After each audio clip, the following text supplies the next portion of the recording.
Thank you very much for inviting me to He is Rokuni.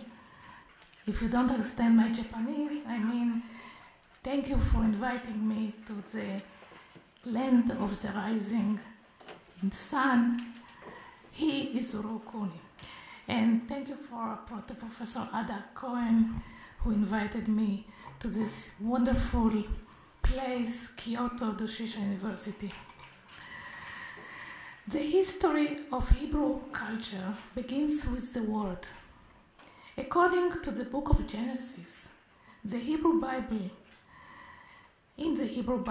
the world was created by the words of God, His verbal commands, and from then on, Hebrew culture has been characterized by words, accompanied by movement and wandering, a roaming from place to place. Get forth from your land and your birthplace and your father's house to a land that I will show you. Genesis 12, verse 1. This was God's command, which marks the beginning of the history of Hebrew. The first of the Hebrews, Abraham, was ordered to begin a life of wandering, and he obeyed. And Abraham went forth as the Lord had spoken to him. This man, the first member of the Hebrew nation, was forced to abandon three things when he decided to follow the word of God: his country, his homeland, and his family, all in exchange for an unknown territory that would reveal to him at a time and place unknown and indefinite.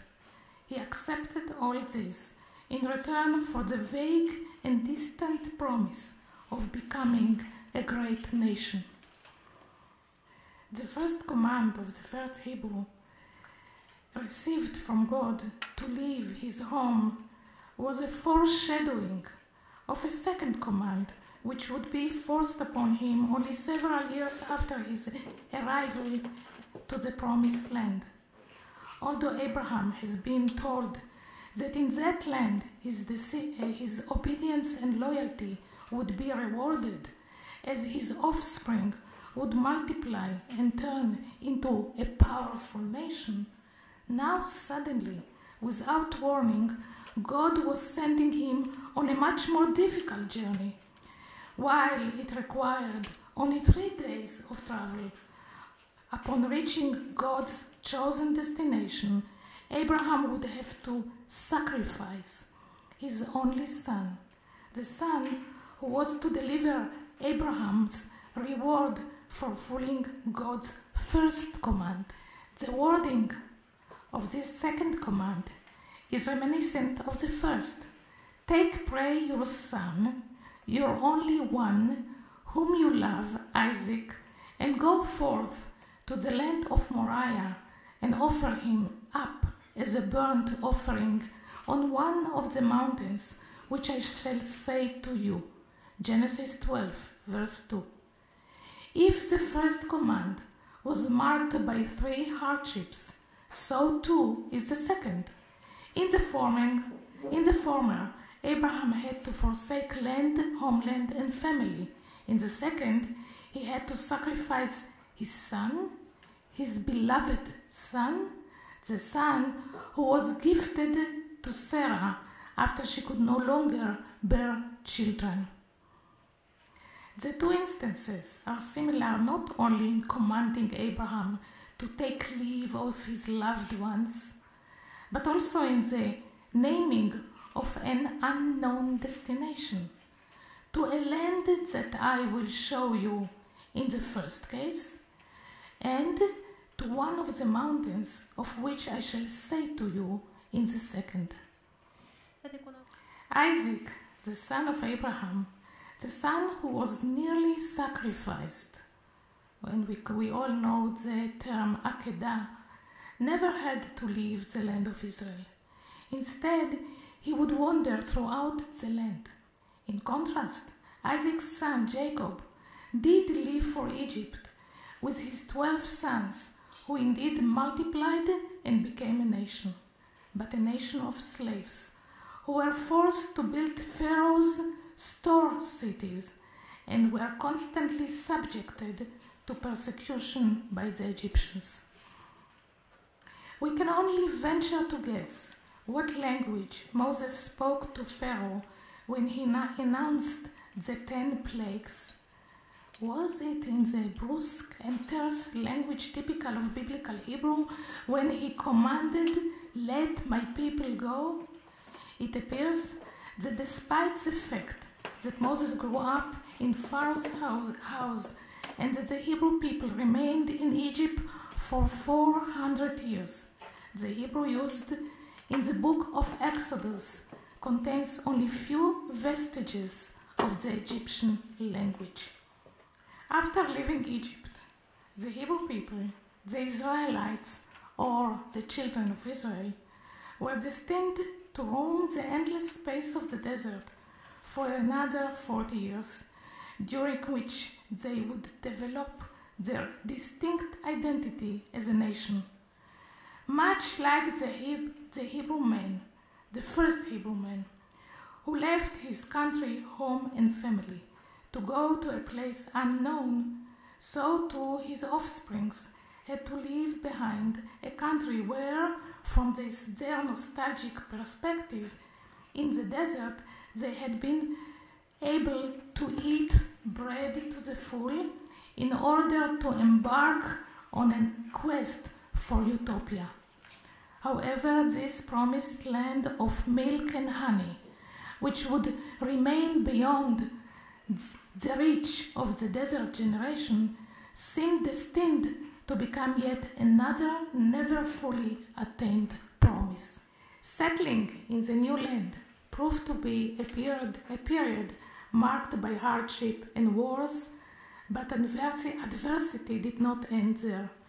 Indeed, the entire chronicle of this nation on the promised land was an ongoing sequence of coping with enemies, both foreign and domestic, as well as with relentless, uncompromising, strict, and demanding monotheistic God. There was a short golden era during the reign of the kings David and Solomon. In their times, Israel became a local power with a strong base, and the first temple was built.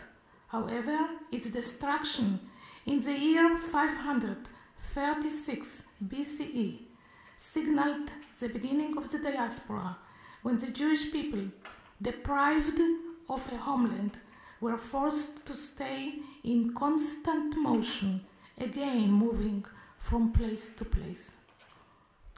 The Babylonians, destroyers of the first temple, exiled the Jewish elite to Babylon.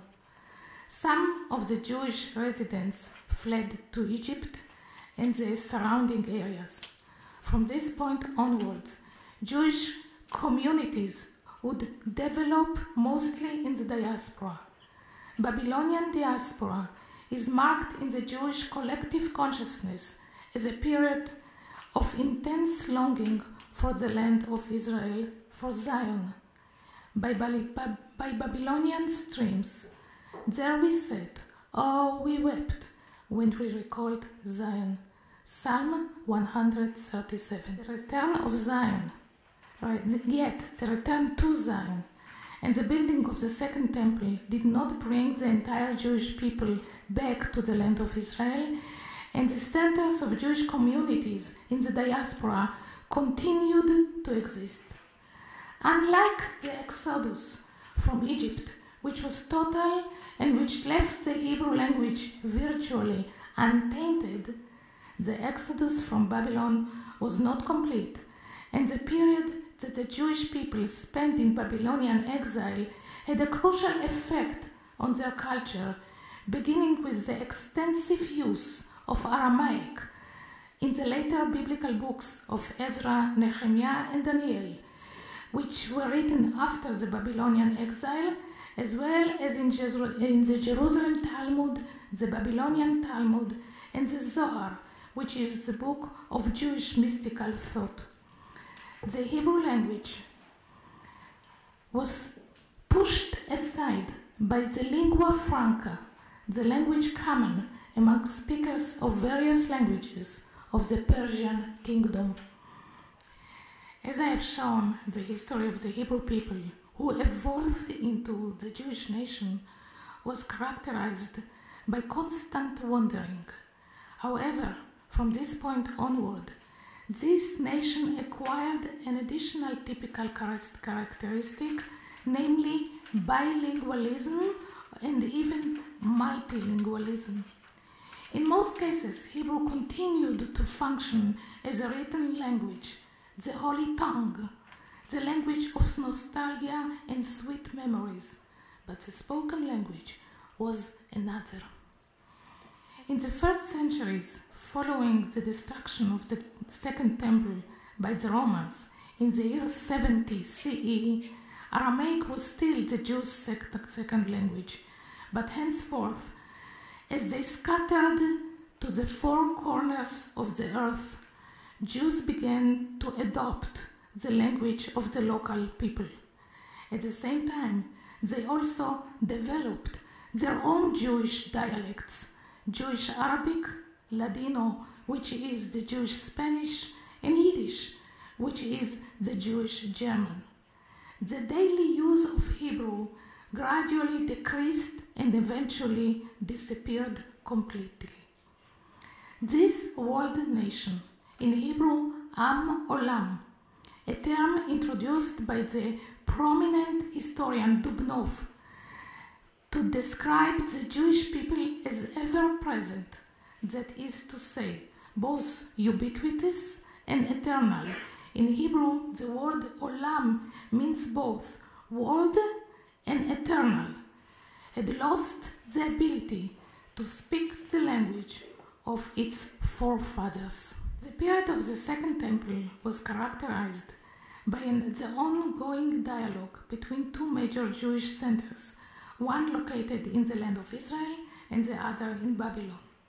In Middle Ages, these two centers were replaced by two others, Sepharad, Spain, and Ashkenaz, Germany.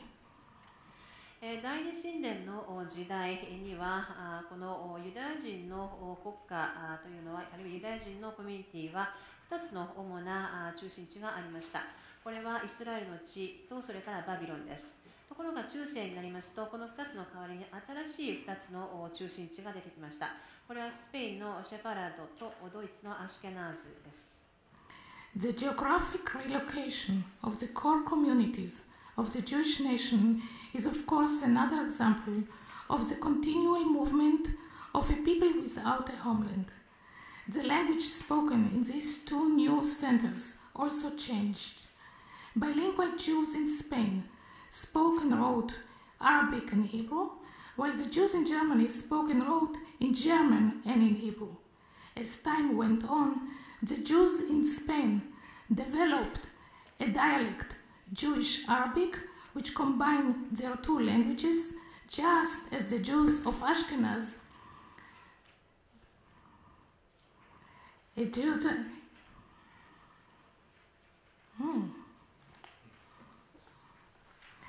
Germany developed Yiddish, a language that became progressively detached from its German origin, as it helped Ashkenazi Jews bridge the gap between the Hebrew-Aramaic religious traditions and their new environment. Both of the Jewish dialects that emerged in these new centers used the Hebrew alphabet, a reminder of sorts of the one language that was supposed to unite all Jews regardless of their particular location. Most of the Jewish philosophical treatises written by the Jewish sages of the medieval Spain were in Jewish Arabic, as were some of the books of biblical exegesis, biblical commentaries, and tradition. This was in contrast to the medieval poetry of the Jews of Spain, which consisted of liturgical and secular poetry written almost entirely in Hebrew. Indeed, the Hebrew poetry that flourished in Spain from the 10th to the 15th century, which was based on Arabic poetics adapted to Hebrew language, is considered by many to be the greatest Jewish poetry of all times. Hence, this period is known in cultural history of the Jews as the Golden Age. Since I have repeatedly returned to the connection between Hebrew culture and the innate Jewish immigrant instinct, it is only fit that I mention Yehuda Levi, who lived in Spain in the turn of the 12th century. Yehuda Levi, the greatest of Jewish medieval poets, described his longing to Zion in verse, "My heart is in the east, and I in the uttermost west." Yet he did not think of Zion as a distant dream or poetic entity. Rather, his poetry served as an impetus for realizing the poetic dream. He traveled first to Egypt and from there to Israel. Actually, Yehuda Levi attempted to realize the Zionist vision hundreds of years before the official Zionist movement was first established. He headed for Israel, motivated by a deep conviction to create reality. Unfortunately, his pilgrimage to the Holy Land ended in his death. No one knows how he died, and numerous stories have been spun, given mythic proportions to the tragic ending of the great poet's unrealized dream. Hebrew literature in the second half of the medieval period and during the Renaissance concentrated in other centers in addition to Spain, such as Italy, Byzantium, North Africa, southern France, and central Germany. Hebrew poetry in Italy had a direct effect on the poetry of the Hebrew Enlightenment. The period of Hebrew Enlightenment began in Germany towards the end of the 18th century and made its way to Austria and Russia in the early 19th century. There it became the foundation of modern Hebrew literature. In its infancy, the new Hebrew literature, the product of unprecedented and powerful Hebrew Jewish Renaissance, was characterized by the use of a language that for centuries had been textually bound. In this sense, the literature continued to preserve a tradition that had begun with the destruction of the Second Temple and the diaspora. It kept the Hebrew language alive only in texts and on paper. It didn't figure in the daily lives of its people. Just as it was during the prolific literary creation of Hebrew that took place within the realm of Muslim Spain, Christian Spain, and Italy, where the poets expressed themselves using a high neo-biblical language, now too, the people, including the poets and the scholars, spoke in the vernacular, and poetic Hebrew continued to rest safe within written texts. According to the cultural researcher Benjamin Harshav, it was by virtue of this dead language that the Hebrew, that is, the Hebrew that existed only in the textual form, that the Jews were able to survive as world people, Am Olam. Despite being scattered throughout the globes, the Jewish nation, thanks to its pure, untouched Hebrew language, was able to maintain some sort of mystical, mental, and spiritual unity unmatched in the history of nations.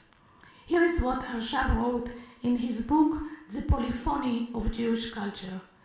The Jews did not disappear in history. largely because they kept their holy language, Hebrew, for written communication unharmed by the spoken, external, and changeable vehicles. Ages, Latin and Hebrew were dead or merely textual languages, but a crucial difference developed between the two, with the so-called dead Hebrew was suddenly revived in the new era. Hebrew almost literally jumped off the pages and into the mouth of the people. This development was not instantaneous.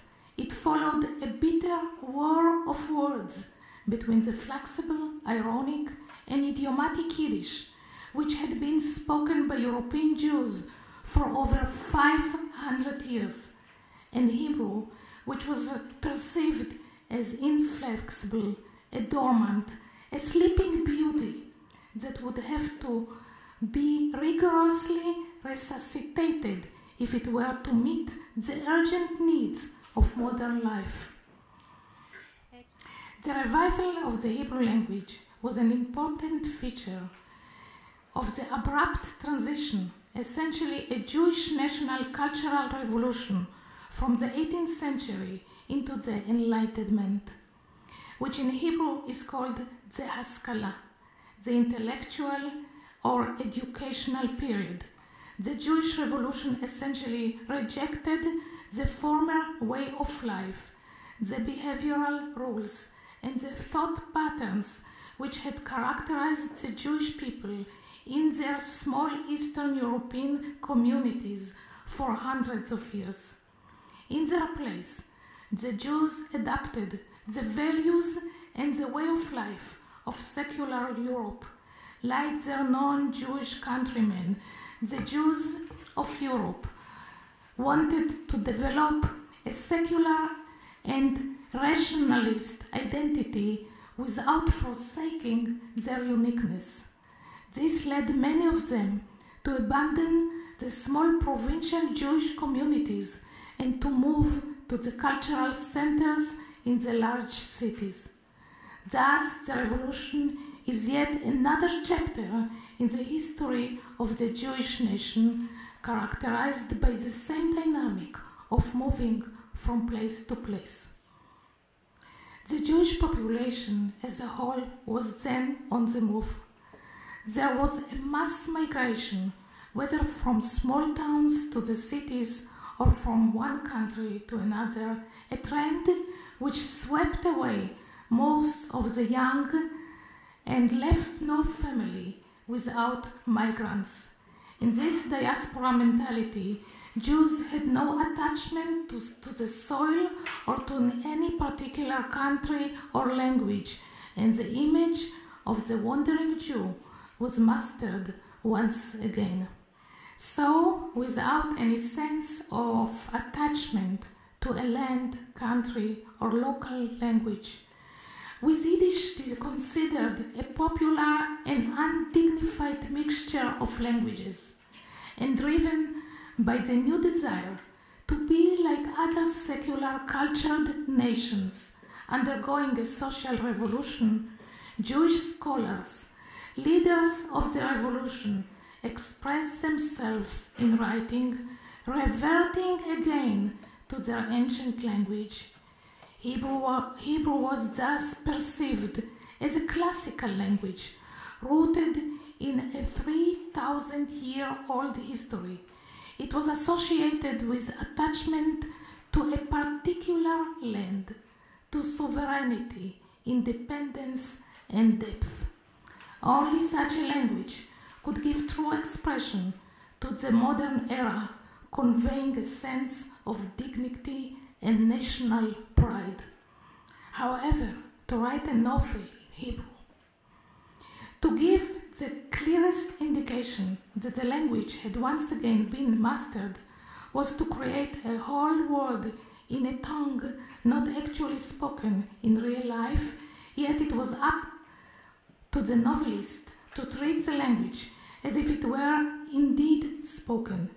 The author's mission was to convey a persuasive illusion of reality through a purely literary language. Who were the writers who managed to create the illusion of a rich and mimetic reality using a language that was not spoken in their time?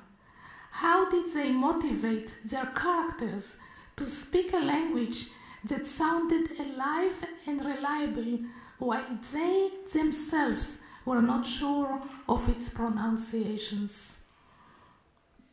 Here is a partial answer to this wonder. Most of them were students of Talmudic academies, yeshivot, who had devoted their youth to study the Talmud, a text produced through a collective and cumulative process, beginning with the rabbinical sages who had populated the Talmudic academies in Babylon in the land of Israel during the 3rd century. Ever since then, generations of Talmudic scholars have been trying to decipher and follow those brilliant and incisive oral argumentation. This immense corpus, which contained the sages' discussion and debates over issues of Jewish law and daily religious rituals, used a language that was a mixture of Hebrew and Aramaic. In this vast collective work, each participant appeared to have had a unique register and of style of speaking. Thus, it was from this magnum opus of the Jewish nation that the 19th century Hebrew novelists drew their inspiration to carve out a notion of what spoken Hebrew might sound like. It was the echo of the distant voices of ancient Talmudic scholars, the rabbinical sages, that inspired the authors of the new era to imagine this language rolling off the tongues of their characters. They listened to its sounds not with their ears, but with their hearts, for this was a language that existed in written texts, which provided a description of oral discussions. Thus, it was paradoxically a language that spoken only in texts rather than in the marketplace, the streets, at communal gatherings, or in interpersonal exchanges. Ironically, this quasi-vernacular rendition of rabbinical Hebrew was employed by those who rejected religious studies and were drawn instead to create secular works in Hebrew, works that would eventually constitute the new Hebrew literature. The first novel of this new era, titled The Love of Zion, was published in 1853 by Abraham Mapu, and it is a pastiche of biblical fragments. The challenge of using an ancient language to describe modern life was sidestepped in this case, given that it was a historical novel depicting the era of the prophet Isaiah. The biblical Hebrew was then sufficient to meet the needs of a novelist who escaped his own times. Consequently, the prime inventor of modern Hebrew prose was Shalom Jacob Abramovich, who lived between 1836 and 1917, who found the solution for the inability of biblical Hebrew to encompass all the language needs of modern times. He combined the two main registers that existed in the Hebrew language, namely the High Biblical language, noted for its brevity and conciseness, which typically ignored details that did not serve a spiritual purpose, and the more flexible Rabbinic Hebrew, which frequently delved into aspects related to people's everyday lives. The pen name of Abramovich was Mendele the bookseller, named after his protagonist, a man who travels from village to village in Eastern Europe, selling holy scriptures, and in the process observes and describes all what he sees. The pen name has virtually taken over the author names of the two.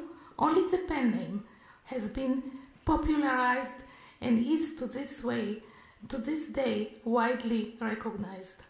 The quintessence of this blending of protagonist and author is parodically captured in the novel Shem and Japhet is in the wagon that was later changed to Shem and Japhet on the train, written in 1890. The word train in Hebrew was not yet available when Mendele, the bookseller, first rode the train. It was introduced later by Eliezer ben Yehuda, the man best known as the force behind the revival of the Hebrew language. Seated in a crowded train car, full mostly of Jews, who were being exiled from their home by the ruler's latest decrees, Mendele Abramovich, more accustomed to a dilapidated horse and carriage than to this new mode of transport, found himself both confused and fascinated. But to him, this new vehicle was the perfect solution to both his practical and his literary needs.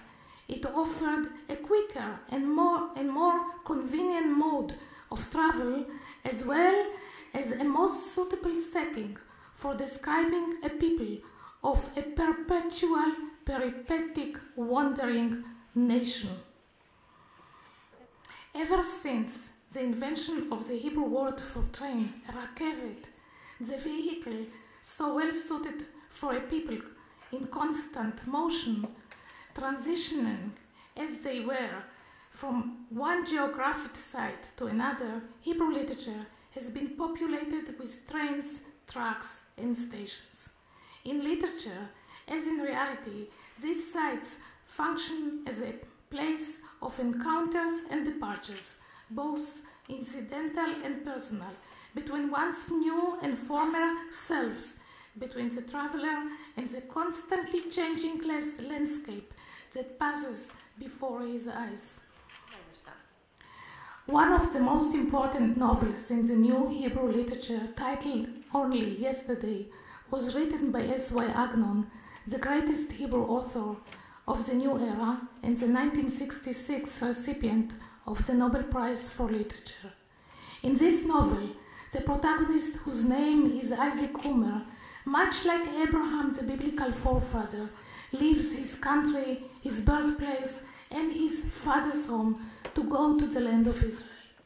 However, unlike the first Hebrew, who departed thousands of years earlier, obediently to go wherever God would tell him, in 1908, the Agnon's protagonist leaves of his own volition to go to Israel, the chosen land. Train trip from the city in Eastern Europe to the port city of Trieste in Italy, where he would board a ship that would take him to the land, is an emotional, heart-rending scene describing his departure from the hedonistic and lively European life of early 20th century, which at the time was still untainted by the two world wars that would bring upon it destruction and horror, which are associated with the transportation of millions of Jews to their death, are also popular in the works of Aaron Appelfeld, one of the few Israeli authors who has dealt with the Holocaust consistently throughout the literary career. After the establishment of the State of Israel in 1948, many writers found it difficult to write about a topic that no words could describe. The people of the book, a people of words and texts, was rendered speechless. Thus, the Israeli authors of the generation of 1948, much like the narrators of the biblical books of Joshua and Judges, wrote about the distressed voyage to the Promised Land and the bitter fight for it, about settling the land and the physical and emotional attachment to it, and about building a family and society in the old new land. Appelfeld himself, it should be noted, treated the Holocaust in a subtle and indirect manner. His characters wandered on trains and mainly on foot through the forests and the fallen cities of World War II Europe until their journey ends as they reach their desired destination, the land of their forefathers. Just when it might seem that the train as a symbol for a people who lives in constant journey has been exhausted, that nothing more could be possibly said about the millions of Jews who immigrated from all corners of the earth to settle in their ancient homeland, about the birth of a new nation, an adventurous people that speak a new but ancient language, inhabitants who intended to remain in this land forever. Just then, a new, strange and unique train appears on the tracks of Hebrew literature. A.B. Joshua, who in the 60s was a young and subversive author, wrote a short story that eventually came to be regarded as the epitome of the generation of Sabra, the native Israeli writers, the generation that was born in Israel and who took for granted the experience, the existence of the Jewish state and the vitality of its language. In his allegorical and surreal story, titled The Evening Journey of Yatir, or in another translation to English, The Yatir Evening Express, the protagonists are not the main travelers. Rather, they remain stuck in one place, isolated and surrounded by high mountains. Instead, it is the modern and shiny train that features as the traveler, whooshing past the protagonists every evening, leaving them to yearn for journeys to faraway places. Perhaps it is this train of A.B. Joshua that signals that the new Israelis, descendants of the wandering Jews, would find it challenging to stay in one place, and that they too will journey from place to place. Okay, some 20 years ago, I visited the Israeli Academic Center in Cairo, and I spoke in Hebrew before an audience of Egyptian students. In fact, a young Egyptian man accompanied us to the shores of the Nile to see the Sphinx of Giza and to the pyramids. And throughout the tour, he talked to us about the wonder of Egypt in a perfect Hebrew. For me, none of the Egyptian marvels was equal to the miracle of a young Arab Egyptian who, despite never having been in Israel, spoke in a rich and a precise Hebrew. It made me think of the Israelites who had left after 40 years of slavery Egypt, and yet the language they spoke was not Egyptian, but Hebrew. Epilogue. The story of the Tower of Babel in the Hebrew Bible begins with the words, "And all the earth was one language and one set of words." It can be assumed that the language common to all the people of the world prior to the human attempt to reach heaven was Hebrew. The name of this tower, Babel, comes from the Hebrew word balbel, which means to mix or confuse. When God tries to undermine the ambitious mission of human to climb up to heaven, he utters in Hebrew the following: as one people with one language for all.